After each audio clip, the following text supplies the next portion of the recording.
I'm going to tell you about a time that I feel I may have had a run-in with a ghost.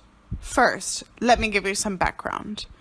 After my mother's death, my father, sister, and I moved into a new house that was built in the 60s.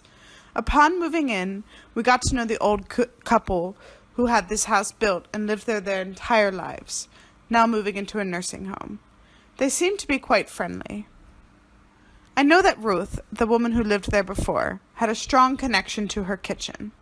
When they moved out, she left a sign in the kitchen saying, Ruth's Kitchen. I left it there to pay her respect for a while. However, one day I got tired of looking at that sign and decided to put it away in a drawer in the kitchen. To my surprise, when I came home later, the sign was hung up again. I quickly asked my sister and dad if they had put it up again, which they both denied. A sense of curiosity grew inside of me, and I Googled her and her husband's names. Oddly enough, I found both of their names in the local obituary and discovered that they had both just died months ago, very close to one another. I felt frightened because I was worried that Ruth felt that I was disrespecting her kitchen. I questioned if she would come to haunt me for doing such a thing. I felt that she was trying to take her kitchen back. With this said, I slept with one eye open for the next following weeks. I left her sign hanging and decided to just go on with my life. Since this, nothing like this has ever happened again, and I feel that if her spirit is in the house, it's a friendly one. Describe an occasion where you were scared. I'm gonna describe an occasion when I was scared, which was when I went skydiving. As you might guess, I'm a bit of adventure lover, and I really like trying new challenges. And I chose this day simply because it was super scary, but I had fun at the same time. Anyway, I clearly remember the first time I got this idea. It was about 2 years ago, not after Spring Festival. And I was in the living room in my apartment in my hometown Shenyang, and I was with my parents. Perhaps my grandparents were there too. And I got this idea because I'm fed up with being stuck at home and studying so much.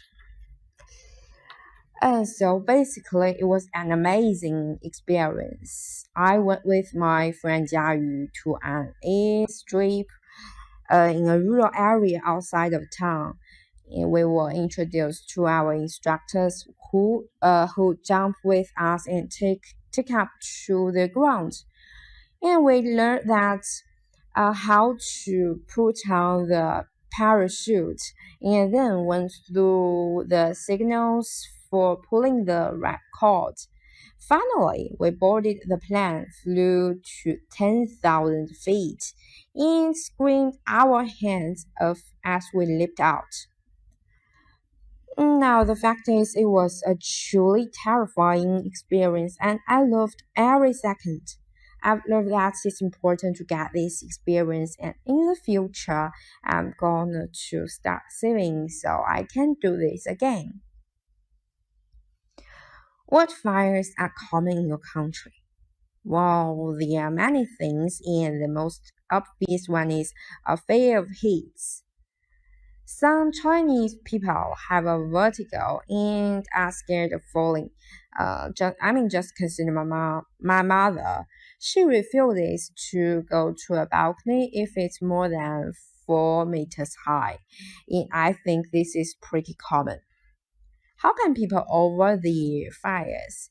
Well, there are a few ways, and the main one that brings to mind is they can get professional help through counseling. And just because they can learn to confront their worst fears.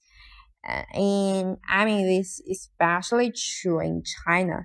People often deal with the fears of snakes or spiders by touching and handling them, which, in my perspective, is incredibly frightening, but ultimately helpful.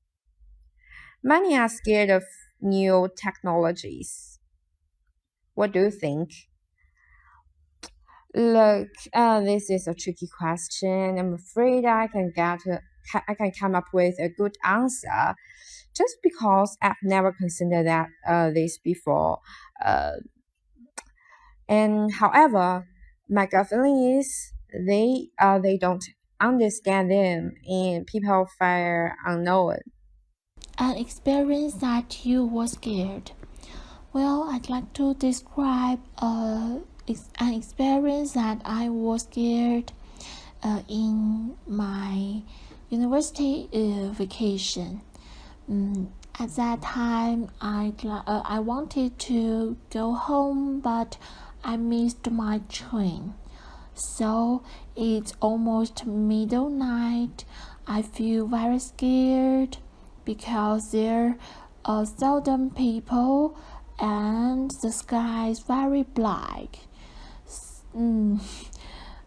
Furthermore, I just watched a movie which can make me feel scared.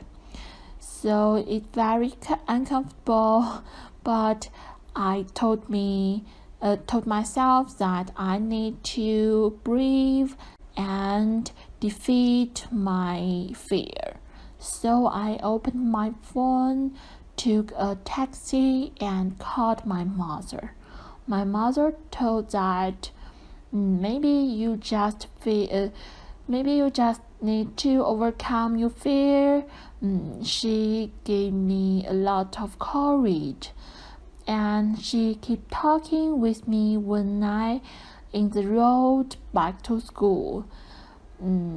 Gradually, I feel better. I think maybe sometimes people just scare the fear, but not the scare things themselves.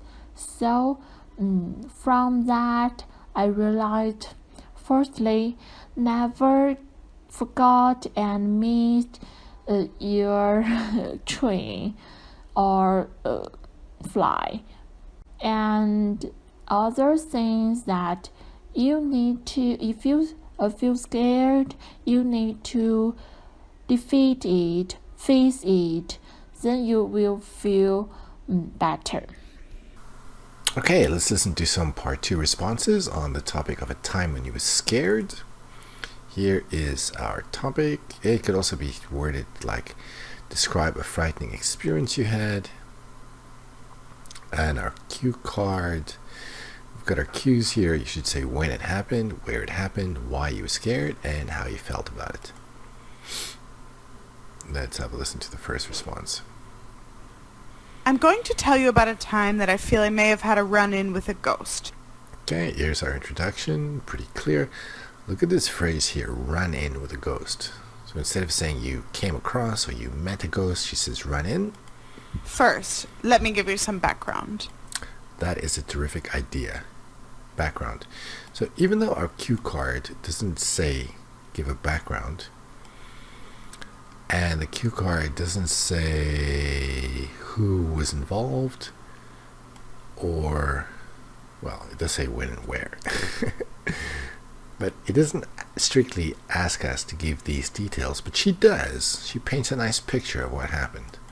After my mother's death, my father, sister, and I moved into a new house that was built in the 60s. So we know the characters, we know the location, we know more or less when it started. Upon moving in, we got to know the old couple who had this house built, and Upon moving in, so we know in what sequence it's happening. they're their entire lives, now moving into a nursing home. They seem to be quite... This is a bit strange. Who had this house built and lived there their entire lives, now moving into our nursing home. Maybe she should have started a new sentence here. Now they were moving into Now they were moving into a nursing home, and they seemed to be quite friendly. They seem to be quite friendly. I know that Ruth, the woman who lived there before... Okay, so here we have a little bit of a... Not a little bit, we have a relative clause here, just giving us some extra information. The woman who lived there before... The woman who lived there before had a strong connection to her kitchen. When they moved out, she left a sign in the kitchen saying, Ruth's Kitchen. I left it there to pay her respect for a while. However, one day I got tired of looking at that sign and decided... This is pretty good. One day I got tired of VING. Tired of looking at that sign and decided to put it away in a drawer in the kitchen. To my surprise, Good discourse marker. To my surprise, something surprising is happening, obviously. when I came home later, the sign was hung up again. I quickly asked my sister and dad if they had put it up again, which they both denied. Okay, this answer sounds very prepared. But hey, let's look at the grammar here. If they had put it up again. Good. This is very consistent with their past tense, right? A sense of curiosity grew inside of me, and I Googled her and her husband's names. Oddly enough, Here we have oddly enough. What did you say before? Strangely enough? First it was strangely enough, now it's oddly enough. Very good, because you're talking about something weird, right? I found both of their names in the local obituary, and Here is an example of a less commonly used word, obituary. It's like a list of people who have passed away that's published in maybe like the newspaper or online. discovered that they had both just died months ago, very close to one another.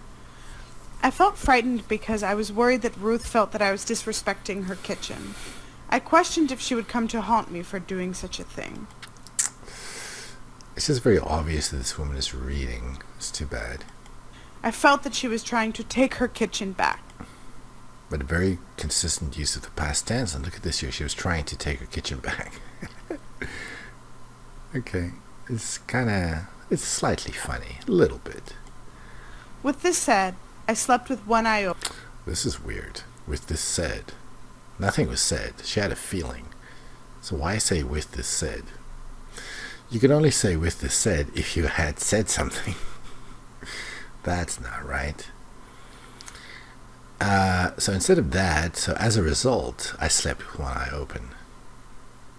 Or consequently, I slept with one eye open. This is a great idiom. So she was scared to go to sleep. So she did sleep, but very uneasily. For the next following weeks. Whoa, the next following weeks.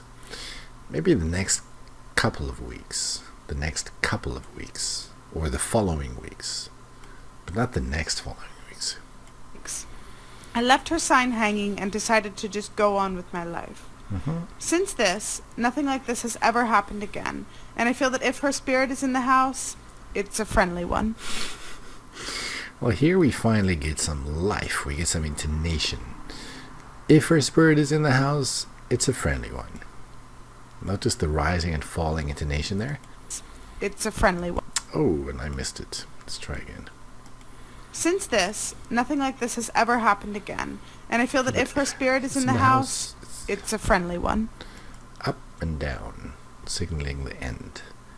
Okay. Grammar's good. Vocabulary is decent. Delivery. She was reading. Describe an occasion where you were scared. Whoa, this should be when you were. When. I'm gonna describe an occasion when I was scared, which was when I went skydiving. As you might guess, I'm a bit of adventure lover. What's happening here?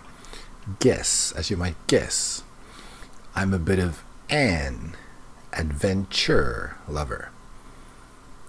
And why would we guess that? You can't just look at someone and then decide, oh, you look very adventurous. That's weird. And I really like trying new challenges. And I chose this today simply because What? Actually, what?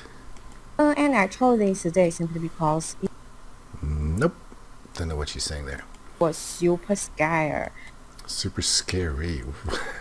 But I mean, she does actually makes the word scary sound scary. It's very good, except she said scare instead of scary. But it sounds scary. It was super scary. But I had fun at the same time. Wonderful. Anyway, I clearly remember the first time I got this idea. It was about 2 years ago, and I laughed. She speaks too fast sometimes. Whoa, sometimes her speech is a bit slurred. And you have to listen very carefully. Okay, so I got this idea 2 years ago. Okay. It was about 2 years ago, and I laughed. Spring Festival.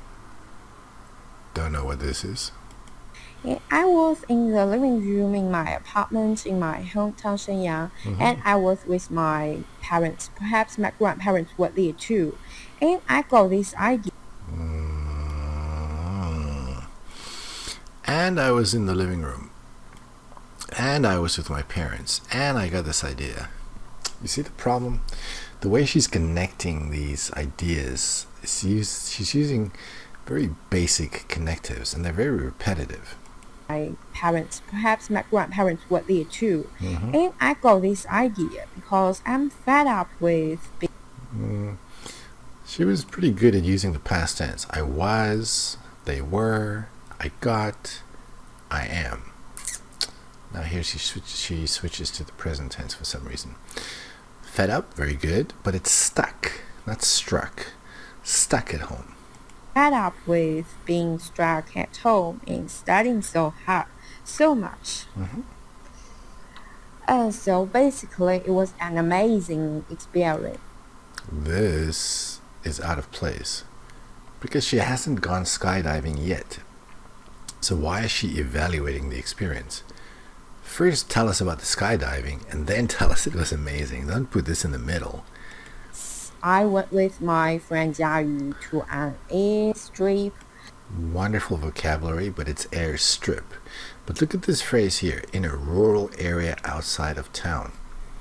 I mean, come on, the grammar is very good there, very accurate. Just the mispronunciations add up. In a rural area outside of town, and we were introduced to our instructors. Another great word, instructors. And look at the passive here. We were introduced to our instructors. Instructors who jump with us and take up to the ground. I have to guess about this. I guess took off from the ground. They took off. They flew the plane. They took off from the ground, I guess. And we learned that how to put on the parachute. Parachute, great word. But we learned how to put on the parachute. Great word, but the grammar here is a bit wonky. And then went through the signals for pulling the right cord. But look at this here. We went through, like we practiced, right? And I don't know if rack cord is the right phrase. I mean, I've never skydived. Cord, I know, is definitely correct. Finally, we boarded the plane. The plane, not the plan, the plane. Flew to 10,000 feet and screamed our hands off as we leaped out. Now she keeps on saying lift out. It's lifted off. Lifted off. And she said hands, but it's heads. We screamed our heads off. Nice idiom, but the mispronunciations, too many of those. Out. Now, the fact is, it was a truly terrifying experience, and I loved every second. Good, good, good. I believe that it's important to get this experience. And I don't know what this means. After that, this is unclear to me. in the future, I'm going to start saving so I can do this again. So this is where she can tell us about how amazing it was. Leave your evaluation for the end. Oh, we have some part 3 questions. Okay. What fires are common in your country? It's not fires, it's fears. What fears are common in your country? Well, there are many things, and the most obvious one is a fear of heights. Fear of heights. Heights. Some Chinese people have a vertigo. Okay, so some Chinese people suffer from vertigo. They're afraid of heights or afraid of falling, as she puts it. And are scared of falling. Just consider my mother. She will feel this. Okay, so this lady is giving us a very personal experience in part 3. Be careful giving personal experiences in part 3 to support your argument. You have to link personal experiences to the general. To go to a balcony if it's more than 4 meters high. And I think this is pretty common. Okay, so here she doesn't link it to the common. What am I saying? Not to the common, to the general. She links it to the general here.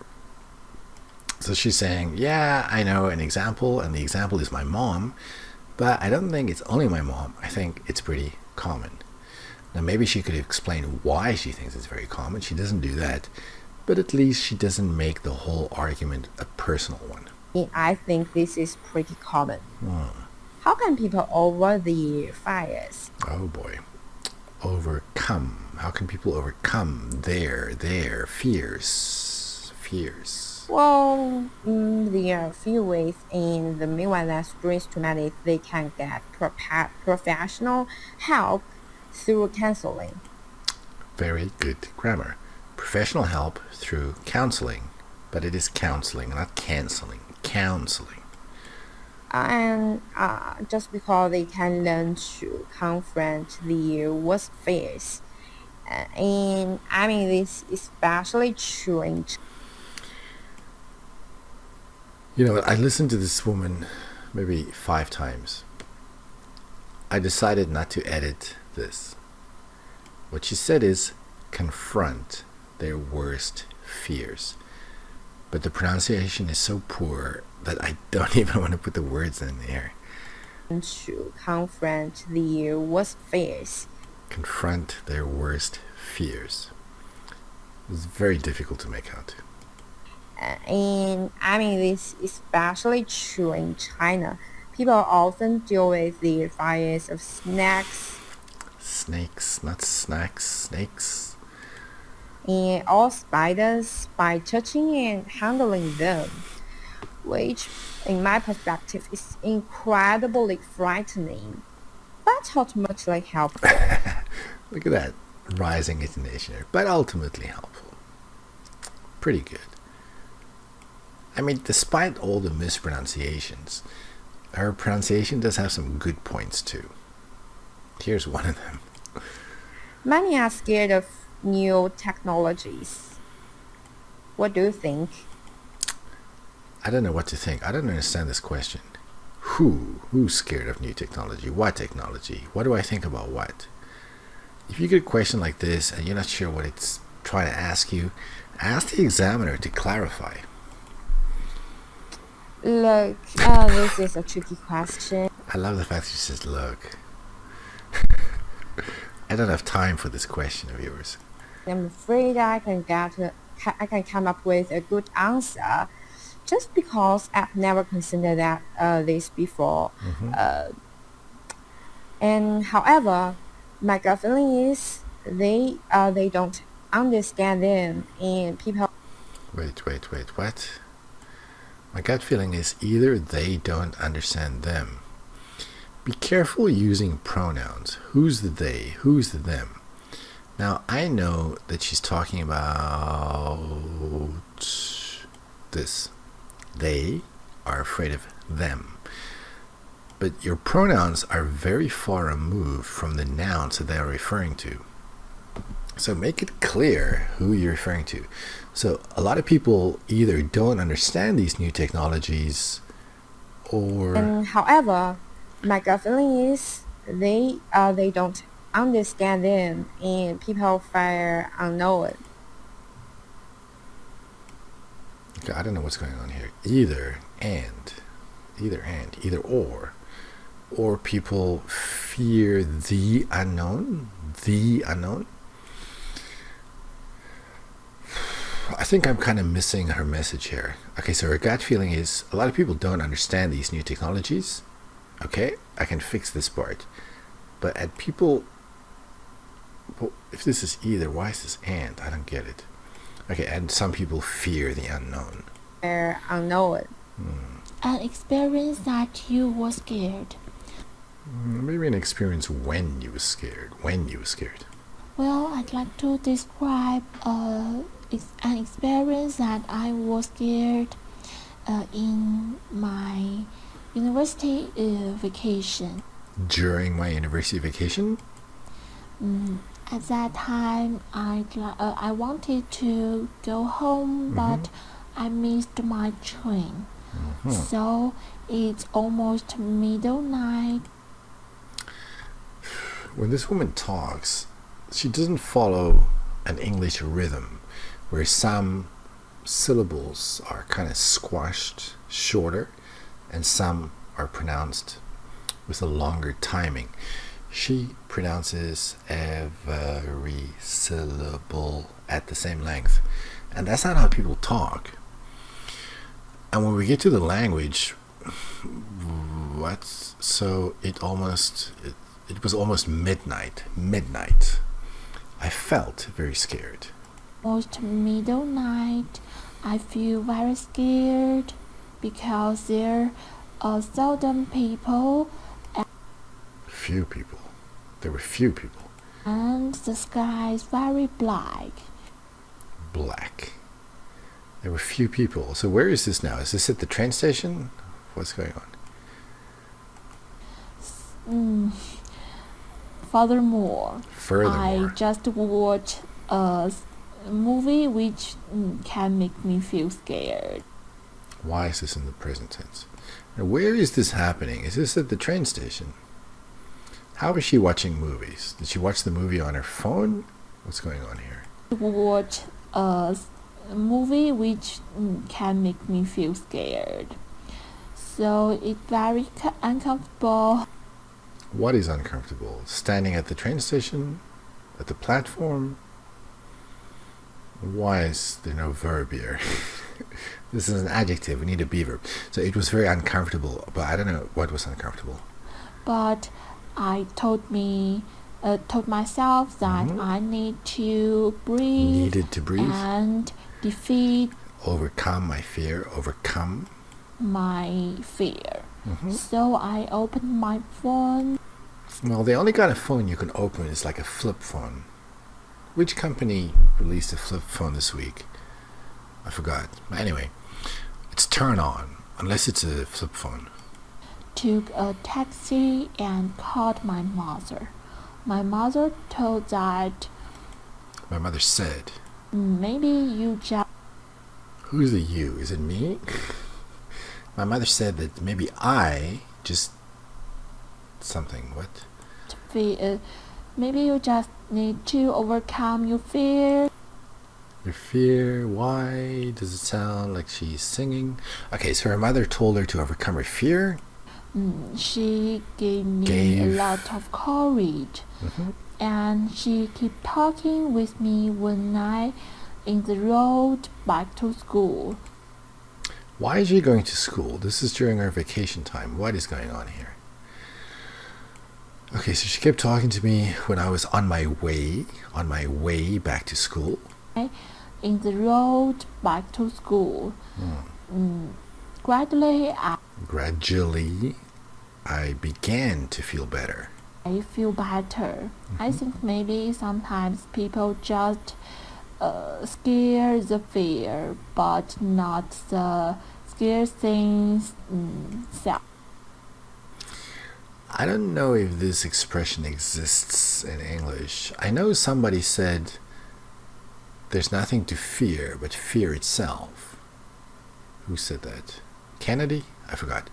But anyway, in English there is an expression, there's nothing to fear but fear itself, which is maybe similar to what she's trying to say here.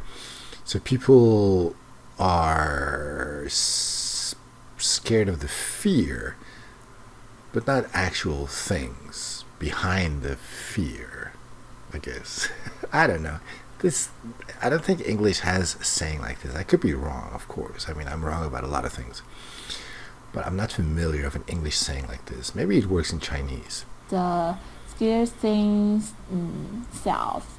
So from that, I realized, firstly, Look at how slowly she speaks. This is a 7-second block. And she said 1, 2, 3, 4, 5, 6, 7. 7 words.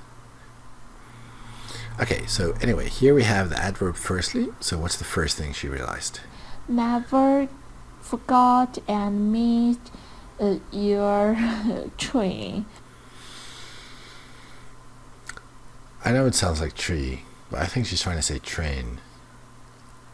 And it took me such a long time to figure out what she's saying here. Or fly. flight. Flight. Okay, so the lesson that she learned was, I don't know how you meet your train, but anyway, don't miss your train or your flight. That's the lesson. Fly. And other things that you need to, if you feel scared, you need to defeat it, face it. Then you will feel better. Okay. Good point at the end. It's a good lesson. Weaknesses here, she spoke very slowly. If you speak this slowly, I don't know how you're going to get more than a 5 for fluency and coherence. The other thing is the rhythm, where she pronounces every syllable at equal length. And a lot of mispronunciations. Too many.